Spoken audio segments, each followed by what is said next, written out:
Hello guys, ये 1 kV का आपका स्टेबलाइज़र है जो 3 रिले से बना हुआ है और इसका फॉल्ट आया है कि यह आपको खट खट खट खट का आवाज़ देता है। तो चलो गाइज देखते हैं कि कितना वोल्टेज पर जाकर वह खट खट का काम करता है। 200 से ऊपर में है या 200 से नीचे है, तो वह जानने के लिए सबसे पहले हम उसको वेरियर पर सेट करते हैं। वेरियर पर लाइन हम देने के बाद हम इसका मल्टीमीटर पर चेक करते हैं कि कहाँ पर जाकर ये खटखट का शुरू हो रहा है। तो पहला कट तो आपका बढ़िया दिया, दूसरा में आपका नहीं हो रहा है और हाई भी है, ये आवाज़ हो रहा है, यानी 2 नंबर रिले आपका ऑन नहीं हो रहा। तो यहाँ बनाया है आउटपुट से ऊपर का, इसको देखते हैं घुमा कर। ये यहाँ पर आकर कट करना चाह रहा लेकिन छोड़ दे रहा। देखिए यहाँ हो गया लेकिन ये काम नहीं कर रहा, ये छोड़ दे रहा अपना। तो एक नया 4K7 सबसे पहले तो चेंज करते हैं। अगर ये कट पूरा हो रहा है तो फिर हम आगे बढ़ते हैं। फिर ये तीसरा कट भी हो चुका है। अब हम आगे जाते हैं हाई वोल्टेज की ओर, 200 पर 200 आने वाले जगह पर। तो यहाँ भी हमको काफ़ी आवाज़ मिल रहा है लेकिन कट नहीं हो रहा है, या तो ये छेड़छाड़ किया हुआ है। ये देखिए अब ये आ गया ये। तो गाइज इस तरीके से हम देख रहे हैं कि ये प्रीसेट का मामला है। तो अब हम फिर से बैक करते हैं और फिर से इसको चला के देखते हैं। अब ये देखिए,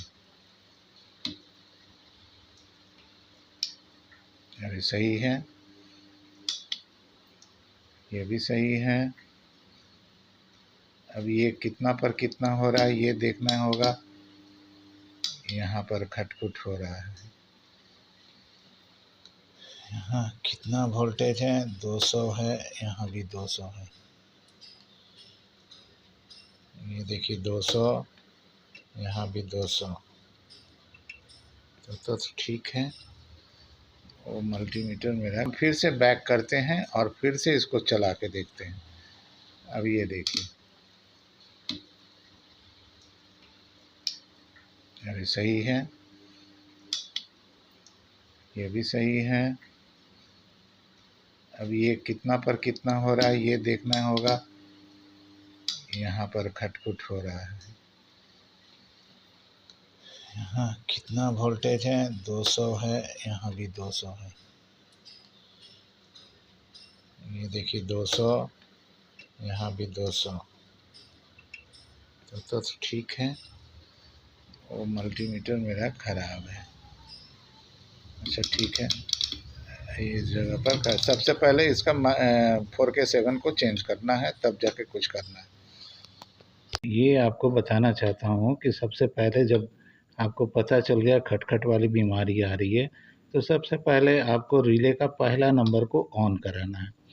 देखिए ऑन होते ही जैसे 240 आपका आता है, ये देखिए यहाँ 240 आते ही आपने ऑन करा दिया, 200 पर आ गया। फिर आगे बढ़े तो हम 2 नंबर रिले को ऑन करा रहे हैं। अब 2 नंबर ऑन होने के बाद अब क्या हो गया, जब सबसे कम से जो चल रहा था, अगर 90 से चल रहा था, तब वो 130-40 पर आ चुका है इनपुट में। अब 140 से वो 200 बनाना शुरू किया और जैसे 240 होगा फिर वो कट के आ गया 200 पर। ये अब यहाँ से क्या हो गया कि 170, 80, 90।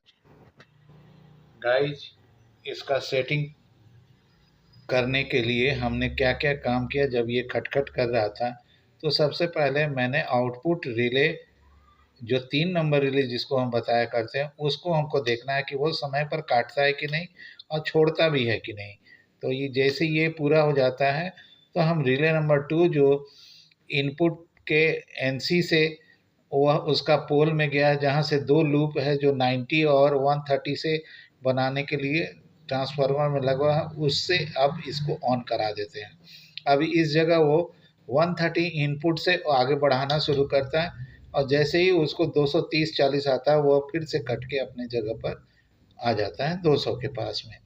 इस तरीके से वह अपना काम करता है। फिर हम उसको आगे बढ़ाते हैं और यहाँ देखते हैं कि यह फिर कट गया। तो ये आउटपुट रिले जो है वो हर इनपुट पर 2 बार छोड़ेगा, पकड़ेगा। पहले NC पर जाएगा फिर वो NO पर आएगा। इस तरीके से ये 2 नंबर रिले भी कंप्लीट हो गया और इस वक्त आपका 170 तक इनपुट आ चुका है। और अब जब हम इसको बढ़ाएं तो इस जगह पर आपका 200 हो चुका है। तो 200 पर 200 हमको मिलना चाहिए। तो ये 200 पर 200 मिल रहा, अब ये बक सिस्टम में जाने वाला है। ये बक पर चला गया और ये इस जगह पर आपको लास्ट हो गया। मेरा वेरियर का काम ख़त्म हो चुका है और अभी हमको 250 आ रहा है और मेरा मिल रहा है 200। तो गाइज अब बैक करके देखते हैं।